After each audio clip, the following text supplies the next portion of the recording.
Good evening, everybody, and welcome to Skeptics in the Pub Online. My name is Dave. I'll be hosting you tonight, and what a night we've got lined up. So first of all, a bit about us. We are Skeptics in the Pub Online. We were founded through the pandemic when we couldn't go into the pubs and go and do our normal skeptical stuff. So we did an online version. We're still going here, good and strong, 4 years later. Part of what we're doing is this, but also another thing we're doing this next coming month is Skepticamp. So Skepticamp is at QED, where we will have a day of 10-minute talks, various topics from our audience being the speakers. A lot of fun. You don't have to have a ticket to QED to go. It's in Manchester, and I'll get you the dates later on. Tonight, we're going to start off with a talk. We're then going to move into a 15-minute break after that. We will then have a Q&A after that. And then at the end of it, we'll have the Lock-ins Razor, our weekly Zoom pub. You can also help keep things going with us by making a donation to sitp.online/support. If you want to ask a question tonight, very easy as well, sitp.online/ask.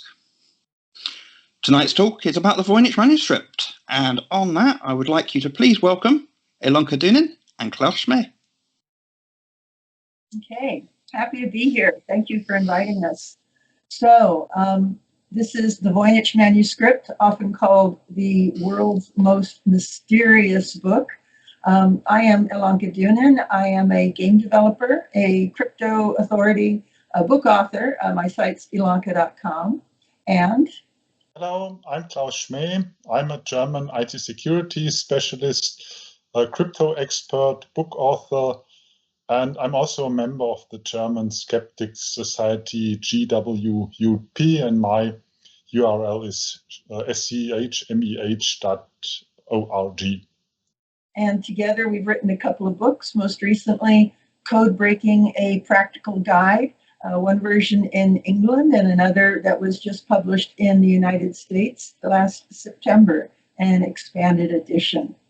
So today we're going to be talking about the Voynich Manuscript. We're going to go through several different chapters discussing it here. And we'll start with Klaus. Yes, well, the Voynich Manuscript is a book, as you certainly know. Most experts think that it was created in the 15th century. Well, just about everything about the Voynich Manuscript has been doubted, including its age. But as I said, most experts think that it's from the 15th century. It is handwritten, hand-drawn. It has about 230 pages. It's made out of vellum. It has a few fold-outs. The vellum is made from calf skins, and it includes over 200 illustrations. I have to admit that I have never seen the original of the Voynich Manuscript, but Elonka has. The proof can be seen on this photograph in the lower right corner. It was the one time that the Beinecke let it go out for a journey, and I'm including it there so you can get an idea of the size of it. And both Klaus and I have actually made our own reproductions of the Voynich page by page, including the foldouts. So we've got a very good intimate understanding of the manuscript. Okay, well, the most important property of the Voynich Manuscript is that the script is not readable. So we have 230 pages filled with text nobody can read. Not much is known about the origin of the Voynich Manuscript. The author is unknown, the content is unknown because the writing can't be read, and the place of origin is unknown. So one can say the Voynich Manuscript is one big mystery, and this is what makes this document so fascinating. So going into more detail about the history, why is it called the Voynich? Well, it came into public attention in 1912 when it was purchased by Wilfrid Voynich, a Jesuit monastery, the Villa Bandrigoni, near Rome, was discreetly selling off some manuscripts to raise funds. And he went in and he bought about 30 of them. And one of them was this manuscript, which he called it the ugly duckling of the batch. And it was he spent years trying to decrypt it and trying to get other people to decrypt it, and without success. So he owned it until his death, and then it passed through various hands, his widow, a friend of hers, another book dealer, until it landed at Yale University, where it is today at the Voynich Rare Book Library, where it is named MS-208, Manuscript 208. So this is Greg Hodgins, a radiocarbon dating expert from the University of Arizona in Tucson, and he was allowed to shave off some tiny, tiny bits of the vellum there so he could do some radiocarbon dating. And it was all consistent to somewhere between the years 1408 and 1438, and he published this in 2009. The vellum was all from calves who had lived between those years. The binding of the manuscript is from goat skin, but it is believed that that may have been added afterwards, after the actual pages were created. And then they also sent off some bits to a lab where Joe Berby, the senior research microscopist there, he did a report on it, and he said the other materials, such as the iron gall inks, everything was consistent with something that had been produced in the 15th century. Another thing that has been noted that might give a clue as to where or when the manuscript was created is on this large page, which is often called the Rosettes page. Up in the corner there, there's a picture of a castle, and you can see the battlements of the castle have this kind of swoop shape. It's called a swallowtail merlon. And around that time, the 1400s, the only place that castles were built that had that kind of architectural element was really in northern Italy. So today you can find them all over the place, but in the 15th century, it was really only in northern Italy. So a possible provenance of the manuscript is that it was created in northern Italy, and then found its way through to Rudolf II. I'll come back to that in a minute. And then through an intellectual named Athanasius Kircher, and then to the Villa Mondragoni, and then to Voynich, and then to the Voynich Library, where it's MS-408. I'm sorry if I misspoke 208 earlier, but it is MS-408. So Rudolf II, he was the Holy Roman Emperor. He was a patron of arts and learning, leading to what today we know as the scientific revolution. He collected things. He had a large art collection, and we know that he paid 600 gold ducats, which is about 2 kilograms of gold, for a book. Obviously, it wouldn't have been called the Voynich Manuscript at that time, but it may have been the manuscript that today we know as the Voynich Manuscript. And from him, the book kind of went through various hands, eventually to the intellectual Athanasius Kircher in the 1660s. Okay, let's now look at the illustrations in the book. Most of the illustrations that can be found depict plants, usually flowers. Here's an example. Here's another one. Here's another flower from the Voynich manuscript. And yet another flower, or at least a plant. And here, this is a fold-out with, you can see 3 plants besides each other. Here another plant. And well, one strange thing about all these plants is that they can't be identified. There are, I think, about 130 of them, and not a single one can definitely be identified, or most pictures simply don't make sense. So maybe the blossom looks a little bit like something known, but then the leaves don't fit or the roots don't fit. So it can be said that all these plants are fantasy products. And of course, this makes it difficult to say anything about the background or about the purpose of the book. And there are also pretty many naked women in the book. Usually they are bathing in a green pond. Every pond has an input and an output. And well, as you can see here, Some of the pictures are included in text, others aren't. So again, it's pretty unclear what all this means. These are rosettes. This is another photo out from the Voynich manuscript, the largest one. There are 6 pages being sticked together. And well, again, it's pretty unclear what this means. As some say, this is the inside of a round building drawn by somebody who doesn't know how to use perspective. Could be, but basically we have 9 circle-shaped objects here, and nobody knows what they mean.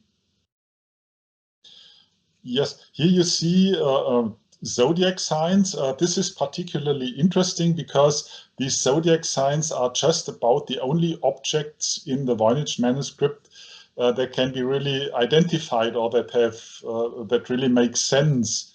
So at first view, it might be possible to say anything about the background of the Voynich manuscript by looking at these zodiac signs, but in fact, it's not really possible, because astrology was known almost everywhere in Europe at almost every time.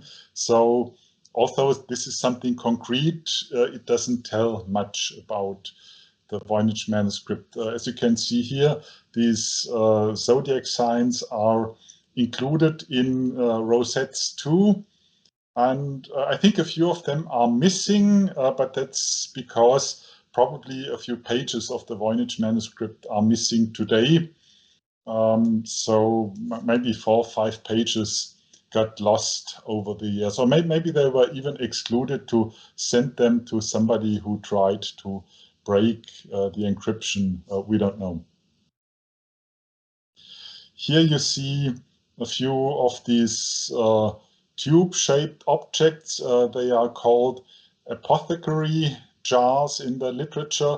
In fact, it is not known what these objects really are. Some say they look like early microscopes, which is certainly a possibility, but they can be almost any kind of vessels.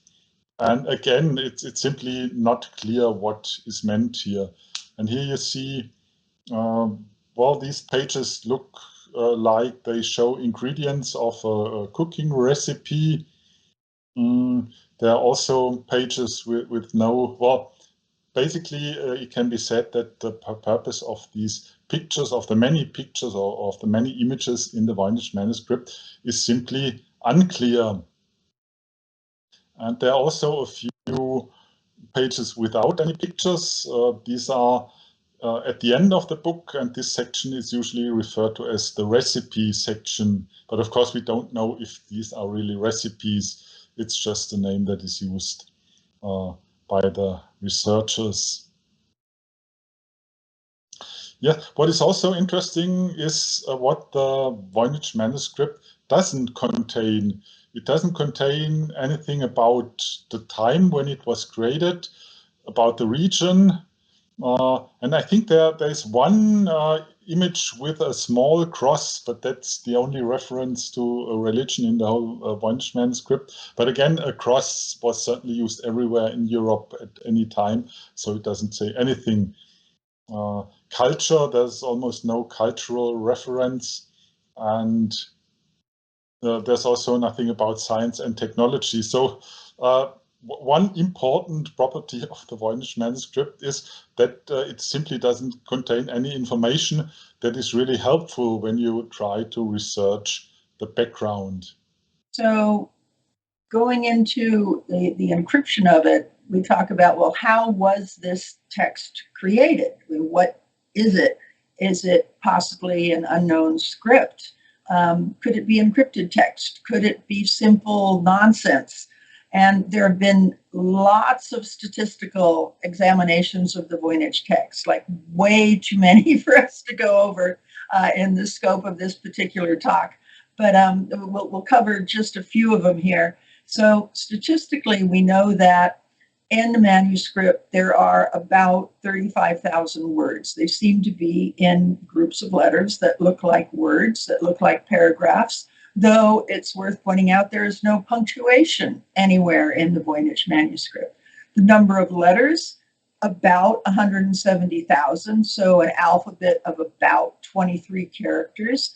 And again, we're going to be very vague here. So when an alphabet was created, for example, William Friedman, the great the one who invented the term cryptanalysis, he created an alphabet or a way of mapping the letters so he could put them onto computer cards, and had to make some assumptions about what was what. For example, if we look at the P in the first column there, you see we've circled a character. Well, maybe that's one letter. Maybe it's two letters. If you were to think of today when we write cursively in English and think of the cursive letter M with all of its nice loops, and imagine that some alien was coming down and then trying to analyze our language, they wouldn't know if that was one letter or if it was four letters or three letters. It's connected to all the other letters. Some letters happen after it and before it. So again, we've just kind of made some guesses as to how many letters there are here, and it comes to about 23 to 26, 28 letters or so. And when we do that, and then we do some frequency analysis, we get some nice charts that come out of it. And this is consistent with what might be a simple substitution cipher. So if we look at the letter frequencies of modern languages, German, English, Latin, Italian, and we do some frequency analysis on those languages, you can see, for example, in German and in English that E is the most common letter. It shows up about 12 to 18% of the time. Latin, you have I. Italian, again, E. But E is also E, A, and I are kind of flat. They're kind of similar numbers when it comes out on the percentage charts. Now, if we look at Voynich, the chart there, the pattern of the chart in terms of the tallest column to the next column looks maybe sort of like English, which doesn't necessarily say anything. I need to, sorry, I should have turned off my phone before. So it looks similar to English there. And then if we're going to look at word frequencies, so again, in German, we have the most common word is und, and then going down to the and er, and in English, the most common word is the. And if we, again, assuming that we have the words and letters right, in Voynich, you can see the chart there of the most common word is the one there on the left. So maybe that's closer to German. Again, we don't know. Would that mean that the chunk of symbols there on the left means the word and? We don't know. There's just a lot of speculation and a lot of statistics flying around.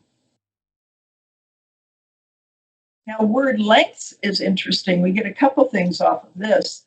This is in natural languages, modern languages, and you can see the nice bell curve here from word lengths of 1 up to word lengths of about 10. And if you look at the Voynich, we get a very similar graph that comes out where you got the bell curve and it's a very similar shape there. So observation number one, when we look at the Voynich manuscript, it sort of looks like a natural language, but observation next is that, well, it's not really clear which natural language. So word lengths, now again, we're looking at the Voynich one here, and you see that it starts at 2, and there's very few words of length 2 in the Voynich, and there are no words of length 1. There are no single letter words in the Voynich that I know of. And it goes up to about 10. So there are no words of longer than 10 letters in the Voynich. Now here's one called letter serial correlations, which basically means if you have a letter in a word and then the letter after it, how likely are you going to be able to predict the letter that comes after it depending on what comes before it? And most languages, we have them going from Hebrew through English and Russian and Czech. You've got kind of a similar thing. If you know the letters before, you can usually make a good guess to the letter after. In Voynich, when you see the letters before, you can make a very good guess as to the letter that comes after. Now, what does that mean? We don't know, but it has been pointed out that, for example, in English, words are more likely to start with, say, certain consonants or a certain vowel, or certain letters will show up typically in the middle of a word, like a double L will show up typically in the middle of a word, and not so much at the very beginning and the very end. Other languages differently. Welsh, you'll have L's everywhere, but it could very much be at the beginning of a word. So this is, again, something that's different as we're looking at these statistics. So there was a linguist named Jan Henrik Host who looked at the Voynich, and he knows 20 languages very well, and he has basic knowledge of 60 different languages, and he wrote that the text in the Voynich manuscript is very different from any language he knows. And this was a paper he wrote in 2019. So coming back to the Voynich, well, it looks like natural language, but it also doesn't look like a natural language. So again, the mystery continues here. So is it a natural language in an unknown script? Well, probably not, maybe. It's hard to make any definitive answers here. Is it encrypted text? It could be, maybe. And is it nonsense? Well, yeah, sure, it could be nonsense, though there have also been some studies recently where they took some human beings in and said, just write random text, and then looked at what they produced, and then looked what the Voynich had and said, the random text that they write really isn't like the text that you would get out of the Voynich manuscript. So what is it? Well, we have natural language on the one side and nonsense on the other. We know that Voynich is somewhere in the middle, but we don't know exactly. Okay, let's now look at a topic that is especially interesting for the skeptics community because it involves a lot of pseudoscience. Let's look at potential authors that have been suggested so far.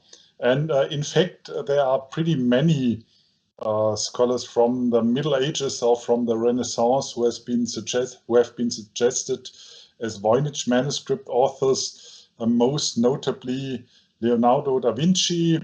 The first one that was considered an author was Roger Bacon, who was a medieval scholar and monk, and one of the first scientists in European history, but also John Dee, Edward Kelly, and a few others. But in my view, there is no real evidence that any of these persons has created the Voynich manuscript.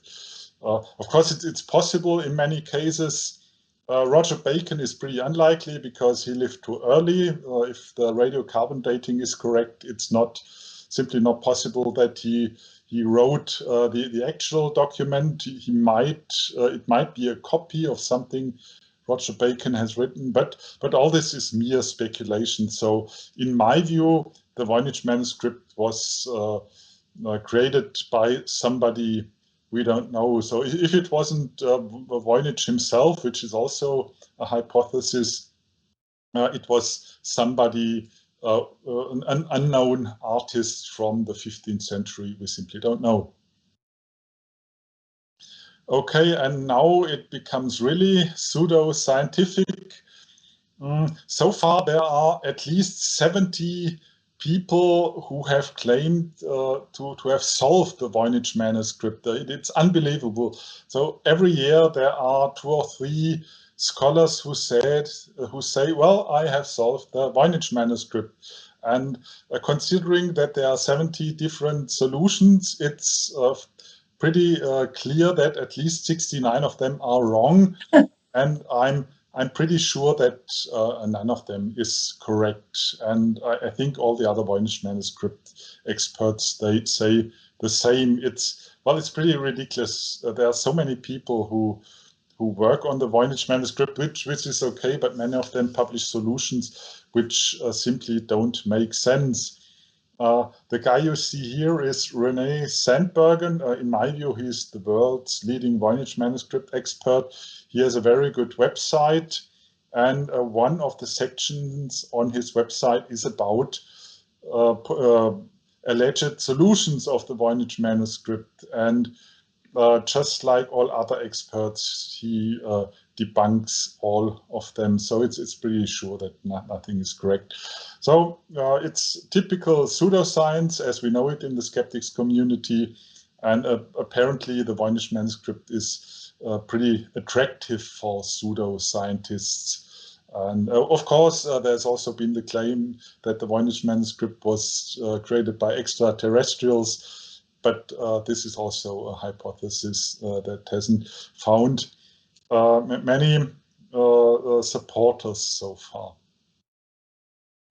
Okay, so considering that there are so many wrong solutions, and it happens for me to me once in a while that I get an email from somebody saying that he has solved the Voynich manuscript, and in most cases it's very difficult for me to give a clear feedback, because if somebody says the Voynich manuscript was written in a Proto-Aramean or Proto-Armenian language 1,000 years ago, it's very difficult to tell if this is correct, because my knowledge of Proto-Aramean is non-existent. So it's usually difficult to give feedback, but I developed a test, or based on tests that are popular in the skeptics community, I developed this test, which I usually advice to the people who have solved, who claim to have solved the Voynich manuscript.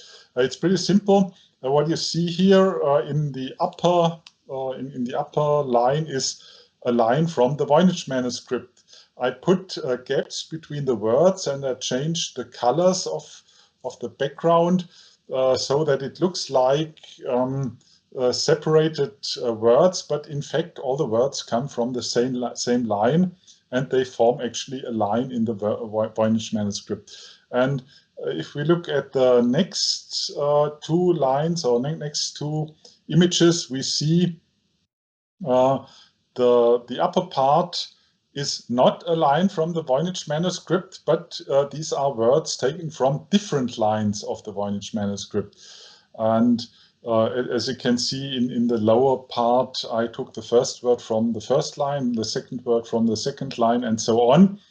And for somebody who can read the Voynich manuscript, it should be immediately clear that the first line, or the upper line, makes sense, and that the lower one doesn't make sense. Or at least if you do something like this with an English text, it's pretty simple to tell the difference. And now my test is pretty obvious. If somebody says, well, I can read the Voynich manuscript, I have solved it, I give him a couple of these lines, and then I say, well, tell me which of these lines are valid text from the Voynich manuscript, or which lines have been taken literally from the Voynich manuscripts, and which ones are just sequences of words that don't make sense. And so the tested person has to say which one is real, or which one is genuine, and which one is not. I have talked about this to several people who contacted me and who said they have solved the Voynich manuscript. So far, nobody has taken the test, but several of the solvers say, well, this test doesn't work for my solution. I don't know why it doesn't work for their solution, but apparently there are some reasons why it doesn't work in many cases. Well, in fact, it's just, in my view, that the people don't want to take the test because they are afraid that they don't pass it because the solution is not correct. Okay, now we're going to get a little bit away from the pseudoscience and back into more serious examinations of the Voynich. So how was it created? Someone somewhere created this text. So what is it? So is it possible that it is just spontaneous nonsense? And as I mentioned, there were some studies done of having people just write random text and then comparing that to the Voynich, so, and not really getting anything. So most scholars consider this unlikely.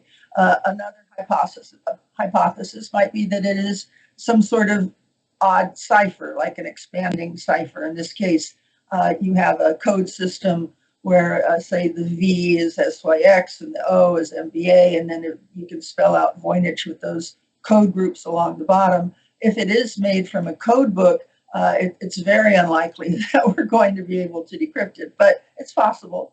Another hypothesis that came out there is the stencil method. This received a lot of attention a few years ago from Gordon Rugg. It appeared in Cryptologia and in Scientific American and such.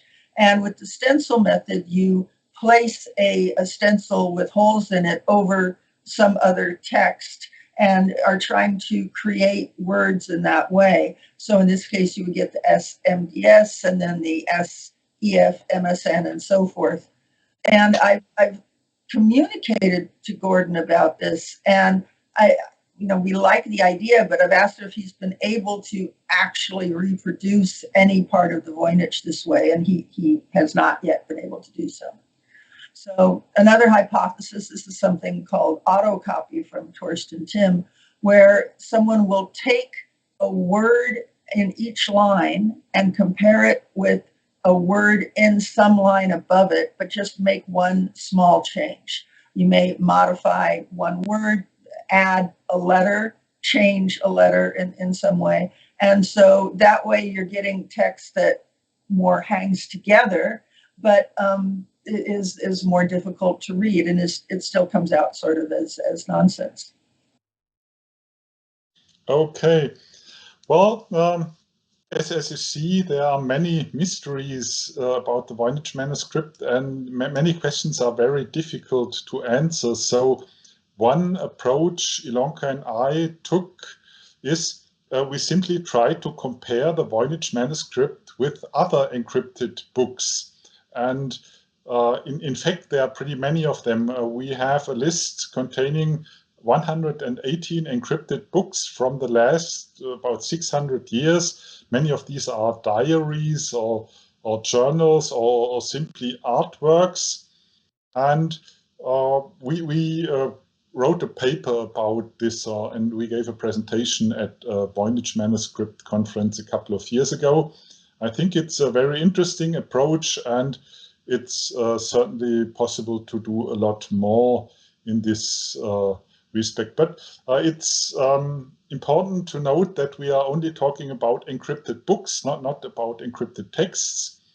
And if we look at our collection, we see that, well, some of these books have been created just in the last 20 years, so they are not very interesting from a historical point of view. But there are also older ones. And the Voynich manuscript, if it's really from the 15th century, it's not the only one from this time, but it's definitely one of the oldest, because we don't know of any encrypted book before the 15th century. Yes, and well, we only compared the Voynich manuscript with our other encrypted books. Another interesting project would be to compare the Voynich manuscript with unencrypted books from the time, mostly with herbals. But well, we are crypto experts, so we are not Middle Ages book experts, so this certainly needs to be done by somebody else. But so far, I don't know of a research work that compares the Voynich manuscript with other books from the time, although this would be very interesting. Yes, well, one interesting question is which one of the in this collection comes closest to the Voynich manuscript, and it's not really possible to pick out one, but this one is at least one of the most interesting candidates, the Bellicorum Instrumentorum, which was written about 1420 by Giovanni Fontana, who was an Italian polymath. It's today in the Bavarian State Library in Munich. Again, a very fascinating book. If you see, the script looks a little bit like the one of the Voynich manuscript, but this one has been solved, so it can be read. The book is about very strange machines, and the text gives some descriptions of these machines. But well, again, these machines, most of them don't really make sense, or they are more fantasy products than real technology. So it would be certainly an interesting project of its own to analyze this book and a few others by Giovanni Fontana and look at the images and at the text. But this is out of scope here. But at least it tells that similar books were created in the 15th century.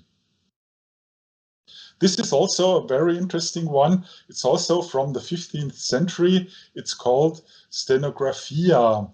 Well, if you look at this book and if you read it, it appears to be about a very pseudoscientific topic. It's about communication with angels.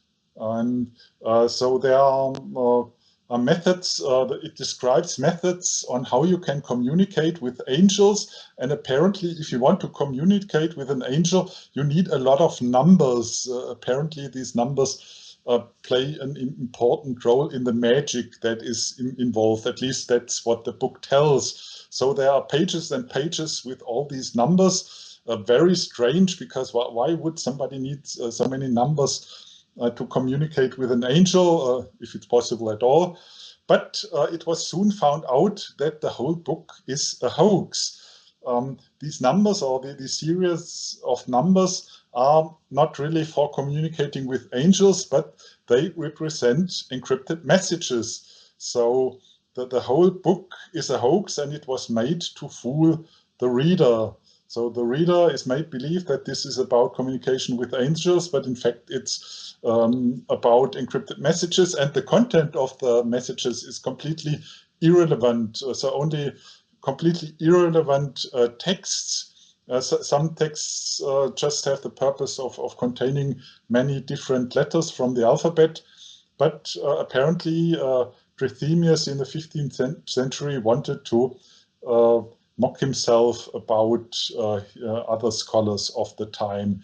And at least this book proves that in the 15th century, meaningless nonsense books were known. So this is at least one piece of evidence that the Voynich manuscript could also be meaningless and a hoax.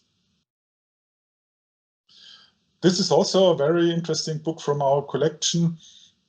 Again, would be no problem to give a presentation about only this book. In fact, it's not only one. I think there are about 15 or so volumes. Very interesting. And it's also interesting from a skeptic's point of view, because all the pictures in this book depict kind of vehicles or aviation objects. And I think this was a kind of science fiction in the 1900s. And believe it or not, but there are people who really believe that that the content of these books are facts.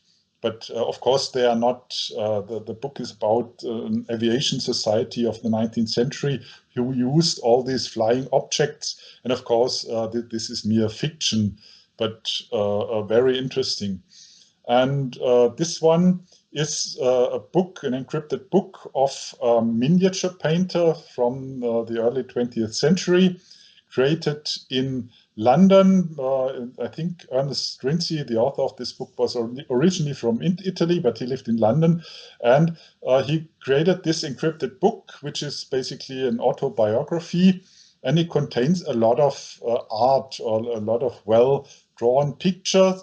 Of course, this is in many respects different from the Voynich manuscript, but at least it shows that there are encrypted books that contain a lot of encrypted text, but also a lot of drawings, and the quality of the drawings here is a lot better than in the Voynich manuscript.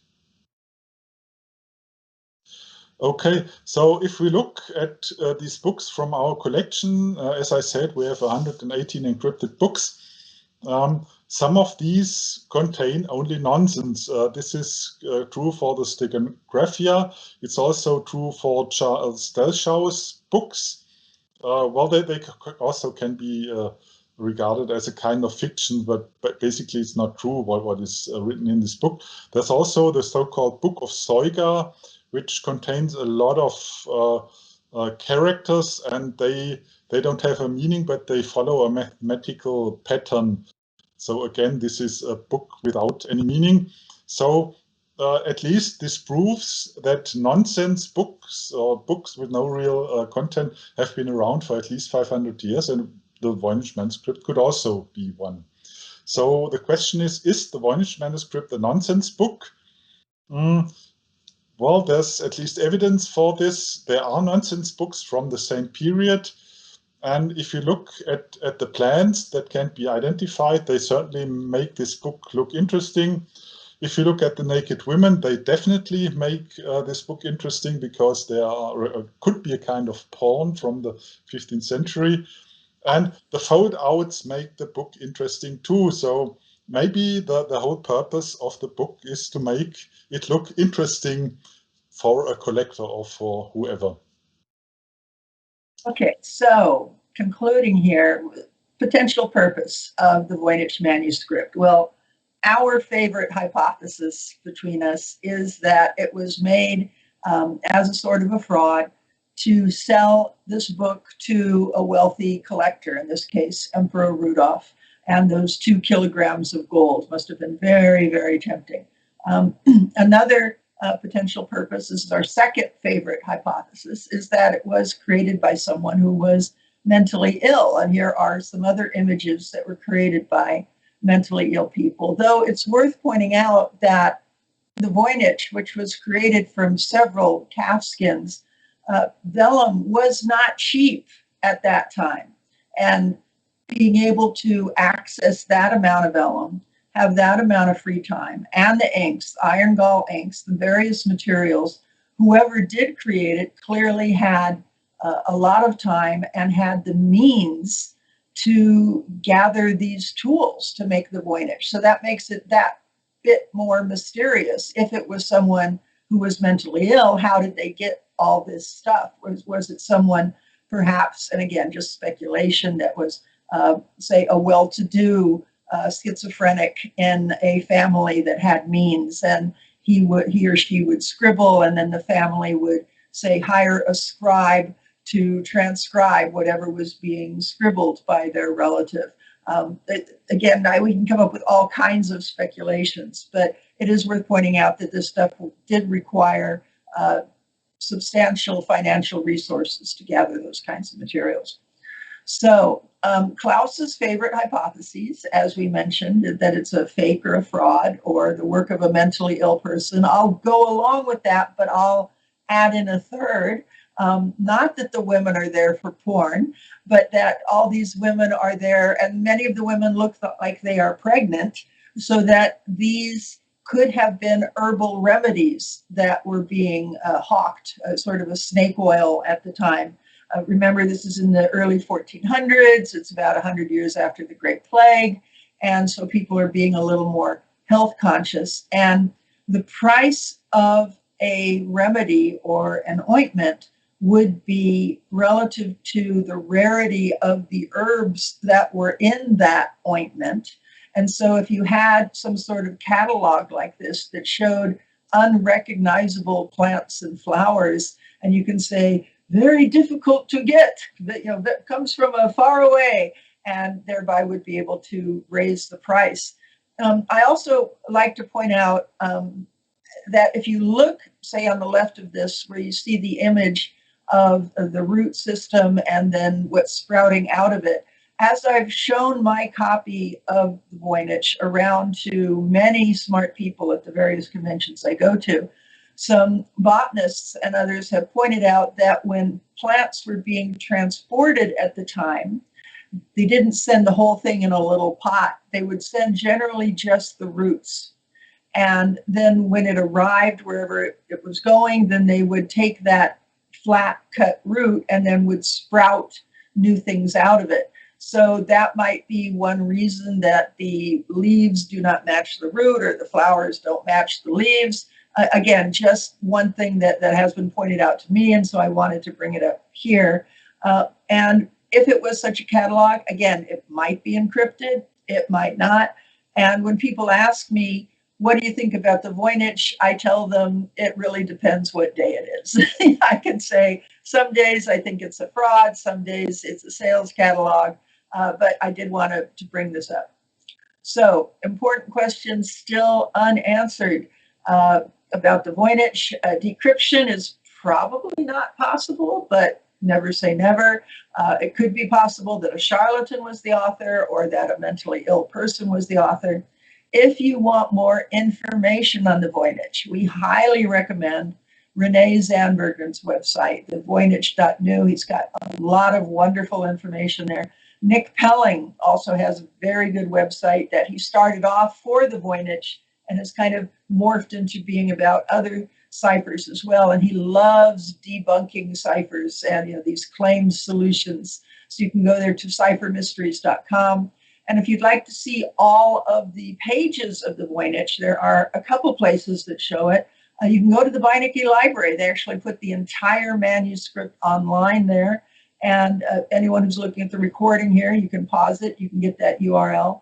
We also highly recommend this book that was published by the Beinecke Rare Book Library in association with Yale University Press that has all of the pages and all of the foldouts. And I've gone and personally checked it. And yes, they have the foldouts going in the correct directions and all that. And there's also some good prose in the book as well. So having said that, let's go on to questions. Thank you so much for that talk. That was absolutely fantastic.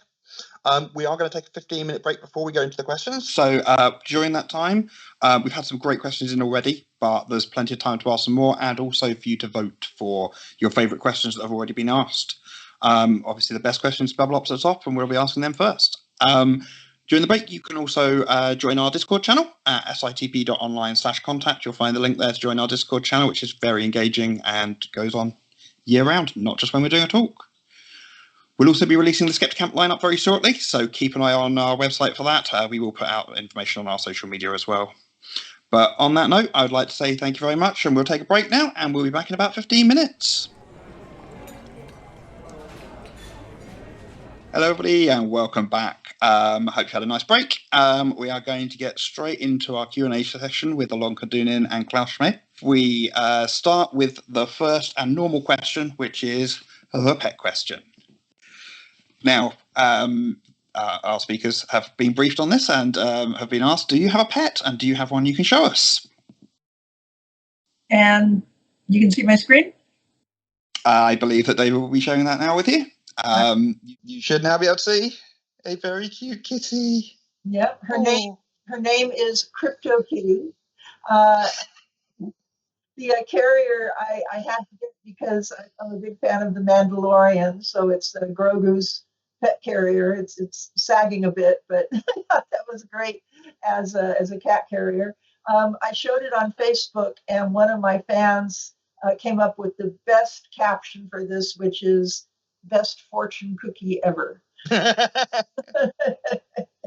Okay, I'm going to stop sharing now. Let's see. Fantastic. Thank you very much for that. We will now get into the actual more relevant to the talk questions than just the pet question. But we do know our followers love pets. We will start off with a question from the always popular Igor. What's your favourite crazy theory about the manuscript? And what's the most out there explanation? Oh, way out there. E.T. That's why we can't recognize the plants. They're alien plants. Klaus? Yes, that's definitely the most out there explanation, that it was written by extraterrestrials. But there's no really out there theory that is one of my favorites. Or at least none of them I believe is true. So I think it's more about enjoyable and more interesting ones rather than, most of them we believe aren't true based on your talk. Most of them seem to be either the fake or various other reasons. But it was more, what are the most interesting ones that you've heard? Are there any other really weird and wacky ones that we may not have heard about in the talk? Let me think. Well, all kind of languages have been brought forward, including Asian languages or American or South American languages. So if this was true, it would mean that the Voynich manuscript comes from Asia or from South America or from wherever. So there is definitely a lot.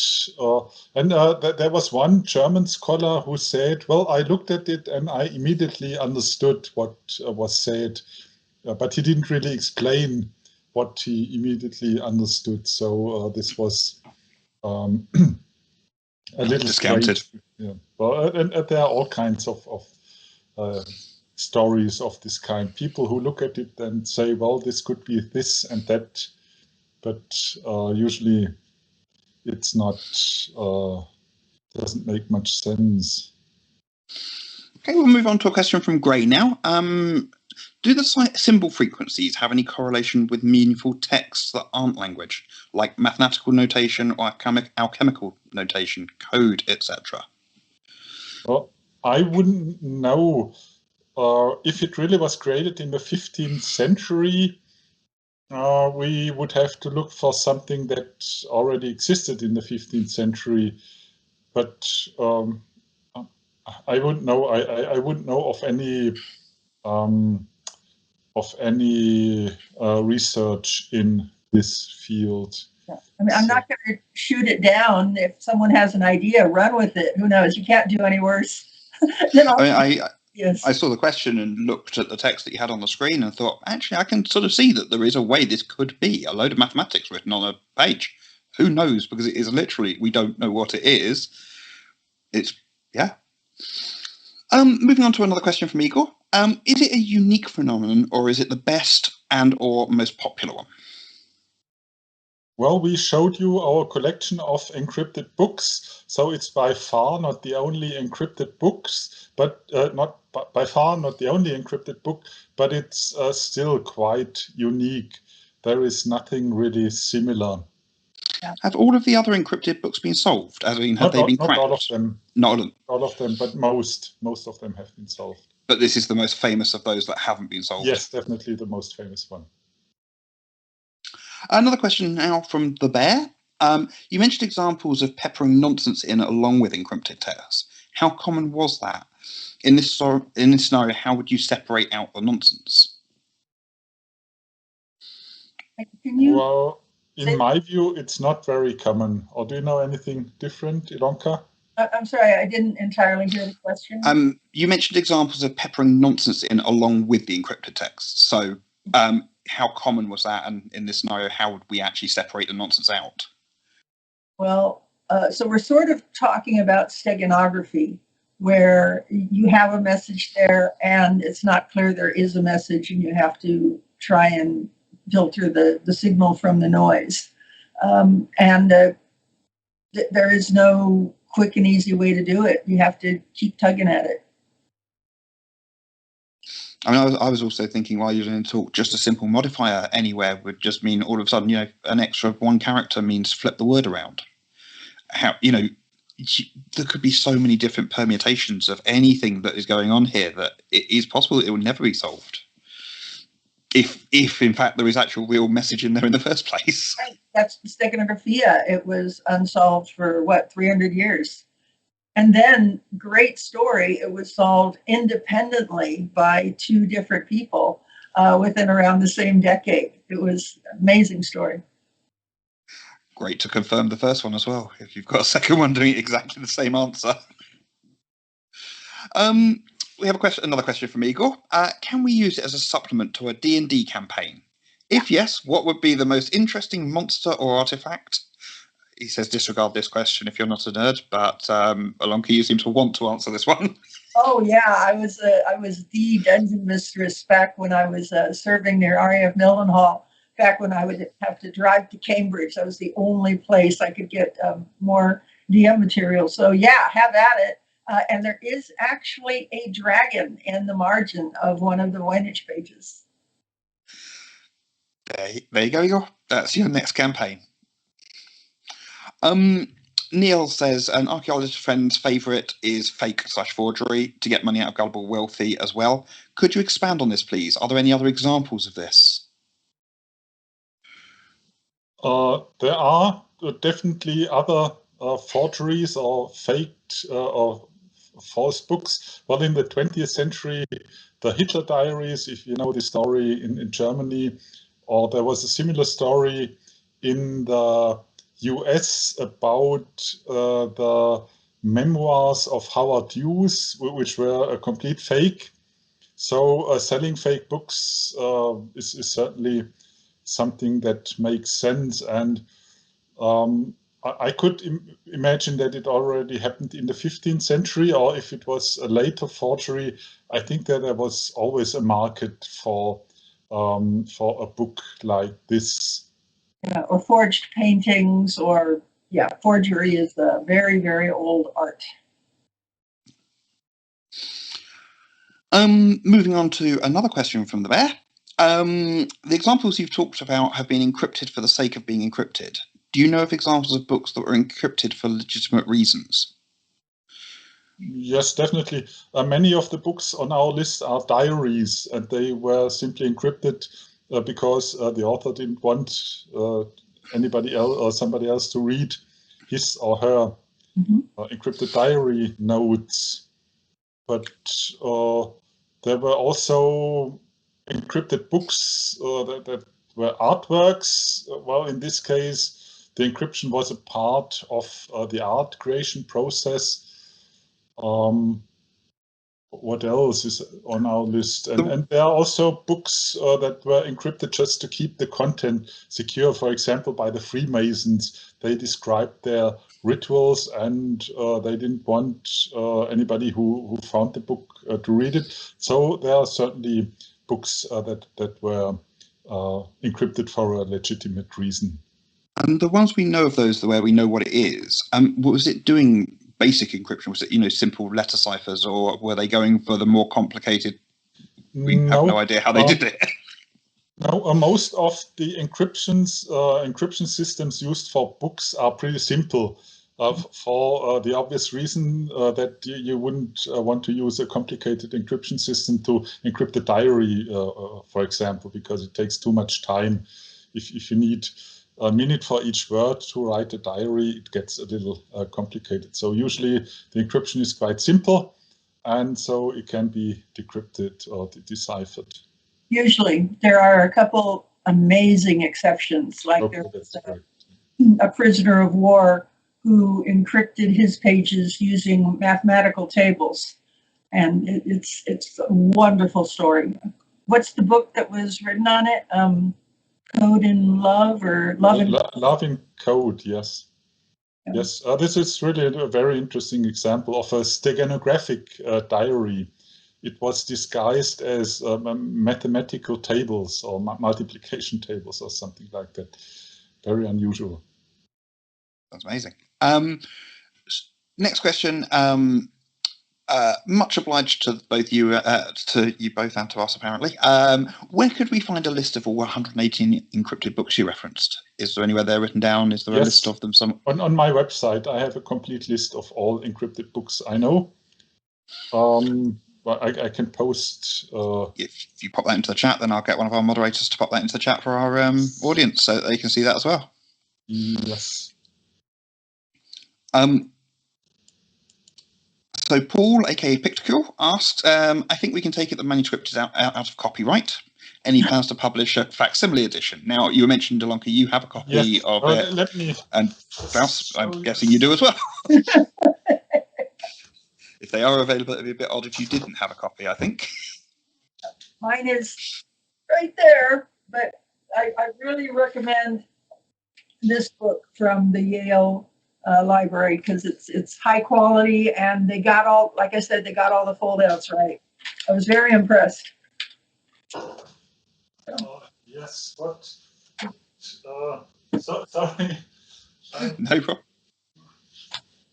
But Klaus took the extra step of taking his pages and then soaking them in coffee to make them look old. Stain them to the yellowy colour. Nice. Well, when Klaus comes back, we'll talk about that. We can, whilst Klaus is getting that book, we can move on to another question from Igor. Is there any indication? Sorry. Klaus is back. There we go. I wanted to mention this one. This is a book containing every single page of the Voynich Manuscript, and it has an afterword written by me. Oh. It's both German and English, so I can only recommend this one. And this is my facsimile. Well, it's a pretty amateurish facsimile, but there are also professional ones on the market. You can pay thousands of dollars for a Voynich Manuscript facsimile, but some of them are really look really genuine and very well made, but they are expensive. Where is the real one? Now. In Beinecke Library in Connecticut in the USA. Yale University. So we'll move on to another question from Igor. Is there any indications is it an isolated book, or could it be part of a series? There's absolutely no indication that there's anything else written in the same script. Right. It's worth pointing out that the order of the pages that we have now is probably not the order that it was in originally. So we do know that there are these groups of pages that are called quires that were numbered, but it's possible that someone just had a series of pages and then grouped them into what made sense. So that's why, like, all the recipes are in one section. It may have been that the recipes were next to other parts. We don't know. Anonymous asks, could it be later than the 15th century, but written on old skins? No. Yeah. Yes, that's an interesting question. I don't know if Richard, our friend Richard Senecoloma, is in the audience. He has published a lot about the Voynich manuscript being potential forgery, maybe by Voynich himself. Of course, this would only be true if somebody wrote on old vellum, because I think it's pretty unlikely that the radiocarbon dating is completely wrong. So somebody must have had access. If this forgery hypothesis is correct, somebody must have had access to old vellum. Some people say it's possible. Apparently, there's still old vellum available you can use for such a forgery, but I don't have any, so I don't know how. Might be outside of your knowledge base, but is it possible to test the ink? It has been tested. And the ink also matches the same carbon dating as the... No, the ink has not been carbon dated, but it has been examined by a microscopist, the one we mentioned in our talk, Joe Barabee, and he said it's consistent with 15th century writing. But there's no proof that it is so old. It just says, if it's a forgery, it's a very good one. Yeah, they've used the correct materials. I think the lab was called McCronin and Associates or something. But you can get that information if you Google. Anonymous asks, which languages have been compared for similarity, especially those with different writing systems? I'm going to assume that that's quite a long list. A very long list, even very exotic ones like from like Asian languages or South American languages. But of course, Italian, German, Spanish, Latin, English, all this has been tested with different results, but nothing is really compelling. So it could be anything. So in my view, it's not written in a natural language, so it's not possible to find an exact match. That's my opinion. An interesting question here from Paul, aka Picticule. Is it possible that it's nonsense text included to distract from the real content, which is somehow encoded in illustrations? Possible. I mean, I think a lot of the answers to these questions we don't know. Could be. But yes, but the illustrations, they don't say much either. So of course, it's possible that some messages are hidden in the illustration, but I wouldn't know how this works and why somebody would do something like this and how it was done. But it's possible. Yeah, there are modern treasure hunts. I think Mysterious Treasure. The magician David Blaine, I think, did one where there are pictures in the margins, and if you count the toenails on the dragons, and another associate of mine, Cliff Johnson, also designed one of these for one of the treasure hunts. So it is possible to hide information in pictures, but it's a long, convoluted method. I don't know if you've heard of cryptex hunt, but it's something that a couple of friends of mine have done over the years, and some of that involves reading the margins and getting all the information from all sorts of places. Very, very fun, quite challenging. Check it out if you're not aware of it, guys. Moving on to another question from Gray. How does the distribution of symbols compare with Creoles and Pidgin languages, which tend to have simpler grammar than older European languages? Oh, honestly, I don't know. Yeah, I have not done a comparison. I've not seen such a comparison, but I think it's a great idea. Go for it. Igor again asks, can we make the script into something useful? Is there enough complexity to create a pseudo alphabet out of it? Well, you sort of covered a bit of that, didn't you? Mm-hmm. But you need to be able to actually work out what's in there in order to read it. It's possible. Yeah, it could be done. Yes. But if I were going to put something in code, I'd probably be more likely to use something like a Freemason cipher or Morse code, or there's plenty of other systems to use. So we are getting towards the end of our questions here, but not. So we won't go to another question from the bear. Are the other nonsense texts as long as this manuscript? So the other code ones and the other nonsense ones, are they as long as? Well, yes. It depends. I think the book by Fontana is shorter than the Voynich Manuscript, but this book by Charles Delchau from about 1900, this is a lot longer. It doesn't contain much text, but I think it consists of 10 or 15 volumes. So apparently this author was very productive. He created a lot of these pictures. So all in all, he created a lot more pages than the Voynich author. And there are other encrypted books with a lot more content, especially there are encrypted diaries with 20 or even more volumes covering dozens of years. Yeah. So there have been people who created much longer encrypted books. Yeah, Beatrix Potter started keeping a diary when she was a teenager, invented her own code system and just kept it for years and years. And there's a really good book, a fan who went through and decrypted everything. And there's Klaus, out of Eastern Europe, the one that Benedict is working on in Hungary. What's the name of it? You mean the Rohonk Codex? Yeah, the Rohonk Codex is pretty long. Mm-hmm. Yes, it has over 400 pages, but the pages are pretty small. So, at least the amount of information in the Voynich manuscript is not unusual.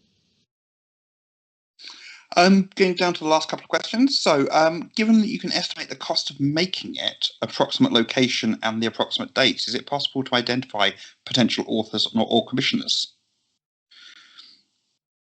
Well, vellum was expensive. That's pretty clear. It was very expensive, but maybe for a monastery or so, it was affordable.